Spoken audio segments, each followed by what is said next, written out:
La Bulgarie a été le premier État à reconnaître l'indépendance de la Macédoine du Nord en 1992, mais les deux États entretiennent des relations tendues. D'après Sofia, la langue macédonienne n'existe pas en tant que telle, il s'agirait d'une ramification du bulgare.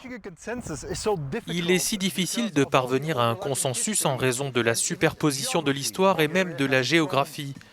La Bulgarie a sa propre région historique de Macédoine, la Macédoine du Pirine, qui tire son nom de la chaîne de montagnes que vous pouvez voir juste derrière moi et qui s'étend jusqu'à la frontière grecque. Elle correspond à l'actuelle région du Blagoevgrad, qui se situe juste entre la Macédoine du Nord d'un côté et la Grèce de l'autre. Et les autorités bulgares craignent l'émergence de nouvelles minorités et du séparatisme.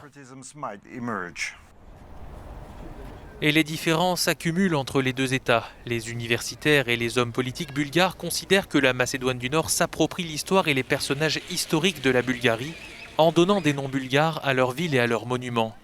La présidence bulgare de l'UE en 2018 était censée changer cela, mais d'après Sofia, la Macédoine du Nord n'a pas fait preuve de bonne volonté. Ces questions peuvent être résolues par la signature d'un simple document. Malheureusement, Skopje rejette cette solution et n'est pas disposé à discuter de ces questions.